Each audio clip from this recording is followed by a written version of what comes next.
Hey, what's going on, everyone? James here with UW. Just wanted to make a video here. It's February 9th, 2023. Been a crazy couple days without train derailment, but finally getting some time to do some shed hunting. It's an overcast day, as you can see it. It's supposed to be some rain. In an area today where I know there's a lot of bucks. Had a camera run in here after flintlock season ended and had several bucks. One specifically, which I almost killed October 7th. It was bedded down 10 yards from me for an hour and 15 minutes, and I didn't get after it, couldn't kill it. But anyway, just want to go over a couple things with you guys. You know, shed hunting, guys start hitting the woods late December. You know, as soon as the new year hits, deer drop. They drop for a variety of reasons. Sometimes it's due to testosterone levels, sometimes it's due to weakness. You know, the rut really wears down on some deer. Sometimes it's due to them being wounded, they'll drop early. But nonetheless, I've already found 7 sheds this year. Only one actual fresh one. The other 6 have all been old ones and some really nice ones. Unfortunately, nothing too fresh, but did find a really nice 4-side the other day that had a G2 that the squirrels had killed. But anyway, stick with us today. We're gonna be hitting it hard. I'm gonna hunt this for three hours and then go to another spot for 3 hours, but we'll see what happens. Not what we're looking for, but dead little button buck here. So a lot of people, when they shed hunt, they might always not take into account the amount of preseason scouting that you could do during this time of year. Whether it's rubs, scrapes, a lot of times when you're shed hunting, you're not actually getting into the areas that you would normally hunt. You never intrude that to that extent where in shed hunting you are. It might be looked down upon, but the deer have plenty of time to adjust. But here's a rub I just found. Now this is February 9th today, and you can see there's still the actual scrapings on the ground. Now, do I think those have been there for a week? Probably. But the fact that there's still a buck in this area rubbing a tree like that, this is something to take note of. You know, late season, we know they're in here. That just kind of solidifies our point, but we'll keep you guys in the loop. No sheds yet, but still looking. So, just came up onto this knoll. Really doesn't give justice how steep it is. But right on this knoll, with visibility 360 degrees, huge buck bed. No horn, but it's worth noting. Another knoll here, right on top. And look at his bedroom. They get big for a reason. So this is the kind of stuff I'm in. And if you would have saw what I just came through, crawling on my hands and knees to get to this point, you would have turned around. But coming through, look to my left, and right there is shed number 8. Now it's an old one, just proves the point that no one's in here shed hunting, and it's a nice one. In this spot historically, I have found more old or good sheds than I have found bad ones. But let's see what we're working with here.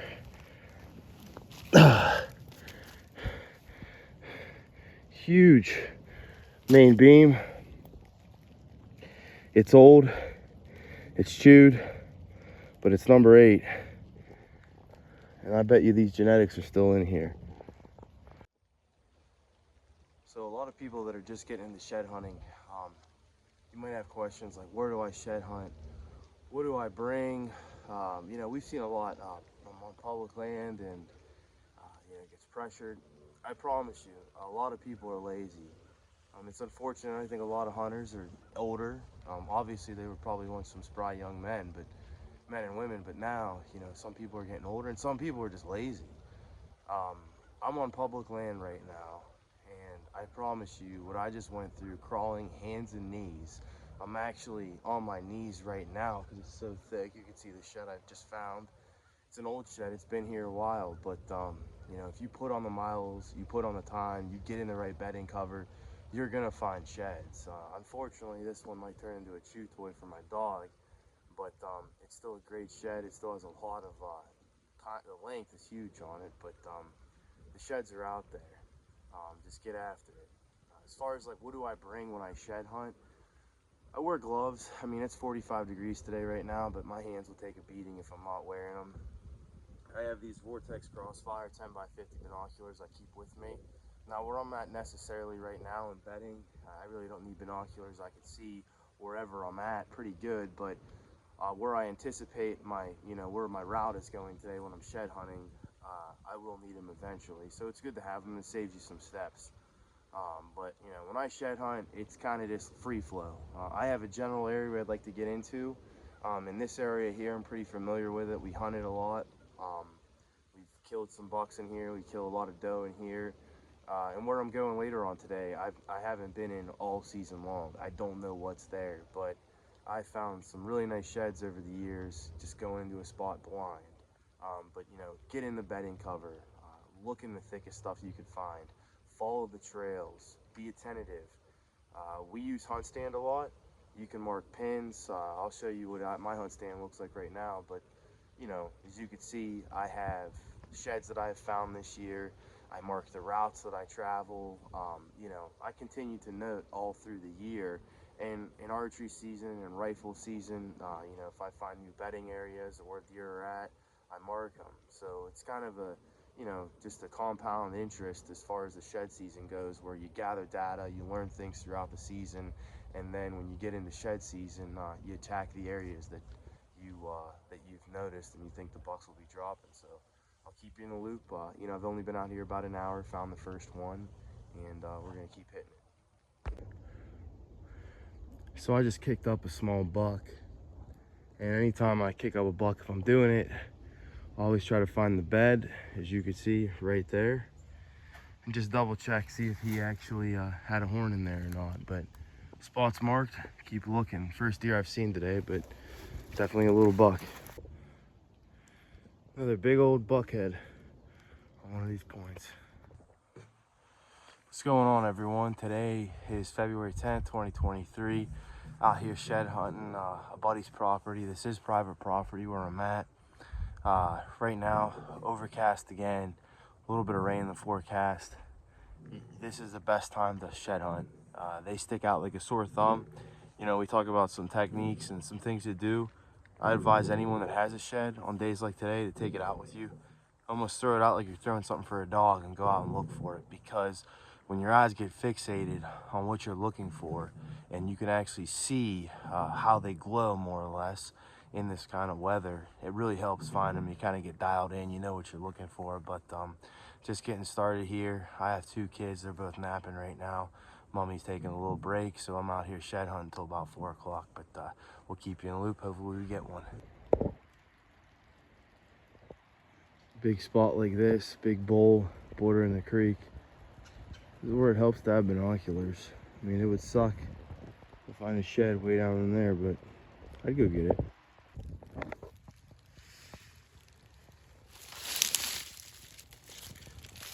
False alarm.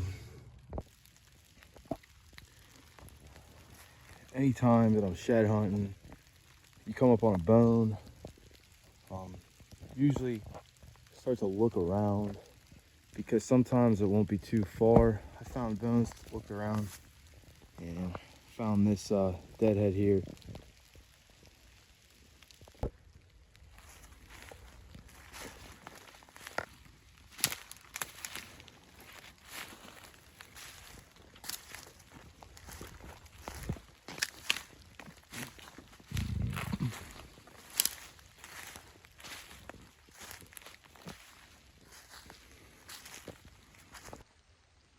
Going on, everyone? Today is February 16th.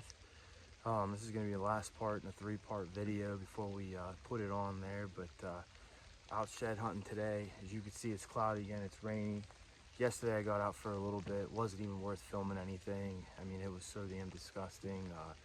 40-mile-an-hour winds, sunshine. It was a rough day to shed hunt. I only was out for about an hour, but today we're out, cloud cover, a little bit of rain. Gonna be hitting a couple spots, so we'll keep you in the loop. But as you can see, it's raining. This is the best time, if you ask me, to shed hunt But we'll see what happens.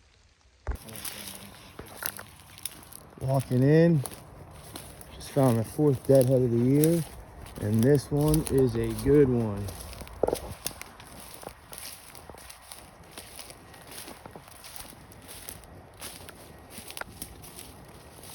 Look at him.